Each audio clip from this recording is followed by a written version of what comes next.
Dentre os indicados ao jogo do ano 2019, eu não diria que Sekiro é o mais inovador.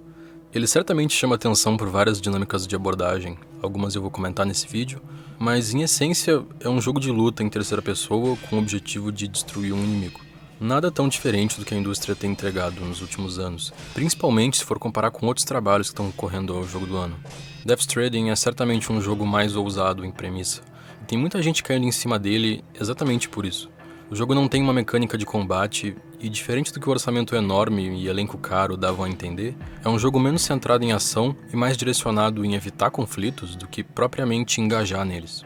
Na maior parte do tempo, o jogador está carregando alguma coisa de um lugar para o outro, pertences, mantimentos, informações, e o jogo se desenrola a partir dessa mecânica de conexão, tanto material quanto social e simbólica. É um respiro muito positivo para a indústria. Mas Sekiro, por outro lado, é um jogo centrado no conflito. Numa primeira olhada, inclusive, ele lembra muitos outros jogos que a From Software fez, e eu já estava esperando uma experiência parecida, mas nos primeiros minutos eu já nunca tinha visto nada parecido com isso aqui. Salta aos olhos essa preocupação do jogo com os movimentos, os tipos de ataque, os comportamentos durante o conflito, e você começa a prestar atenção nisso a partir de um detalhe da mecânica do jogo, que pra mim é o ponto alto dele. Essa barra aqui, que aparece sempre que se entra num conflito, é a barra de postura. Em Sekiro, o caminho para ganhar as lutas não é só zerar uma barra de vida de um inimigo, mas também quebrar a postura dele, deixando ele vulnerável para um ataque que finaliza a luta. A postura, diferente da vida, se recupera se o inimigo tiver tempo para respirar ou pensar.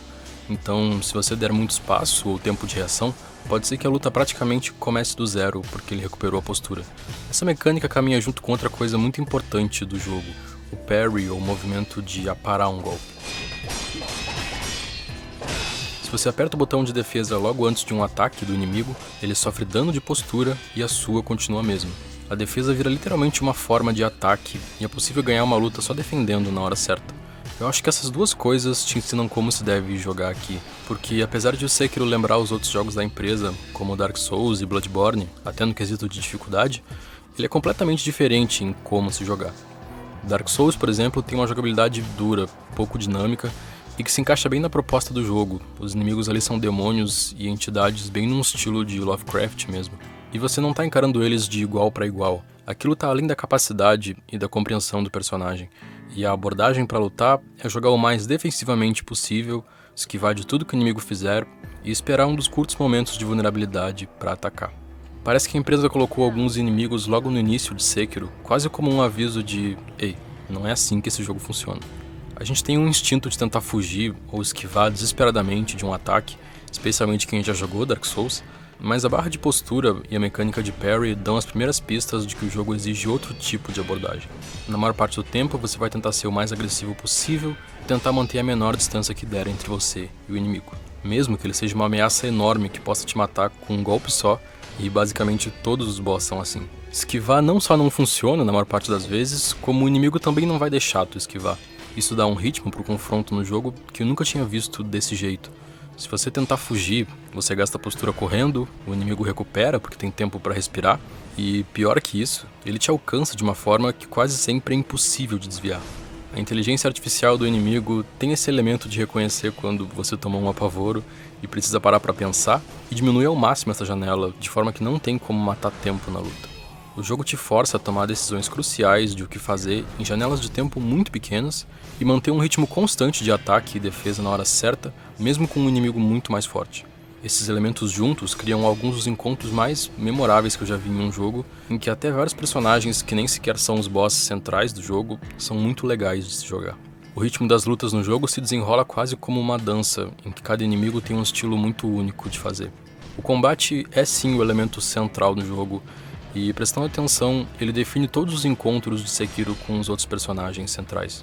O jogo é cheio de subtramas complexas e conectadas de alguma forma, e cada pessoa tem um motivo para estar lá ou defendendo alguma coisa importante para si.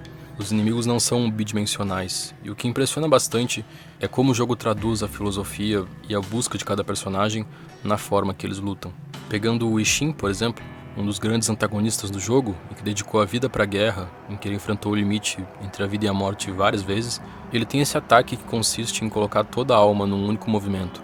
É o movimento mais rápido e difícil de defender no jogo.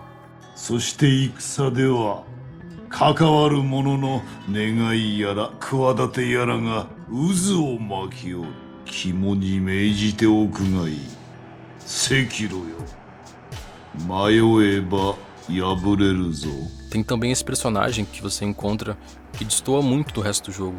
Ele tá vestido com uma armadura medieval europeia e fala sobre lutar para salvar o filho Robert. Tudo nesse personagem grita como ele tá de alguma forma sendo enganado, como ele viajou de longe por uma causa importante para ele e tá claramente deslocado do mundo, dos valores e das filosofias dali. É uma luta muito diferente das outras. Ele é lento, pesado e resistente, e a vitória vem junto com esse gosto amargo, como se fosse outra vida e outra história que o jogador apaga para seguir o caminho dele.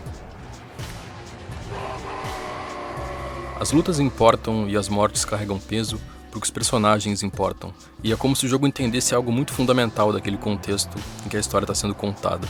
Os personagens expressam os próprios desejos e as próprias filosofias pela luta, ou mais precisamente pela espada, que é a forma deles de existir naquele universo.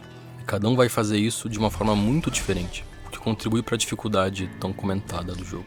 Sekiro é com certeza o jogo da From Software que eu mais gostei até agora. Tem muita riqueza na história que ele conta e como ele conta. Esse processo caótico de várias tentativas, conforme o jogador entende como ler a linguagem de cada encontro.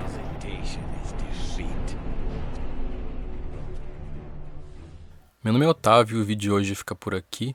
Eu vou deixar umas informações importantes na descrição, então dá uma olhada ali. Caso você não saiba, esse canal só existe por causa da nossa campanha de financiamento no Apoia-se. Sem ela seria impossível produzir aqui com essa regularidade e com esse esforço. Então, se você gosta do canal, dá uma olhada na campanha. Muito obrigado pela atenção e até mais.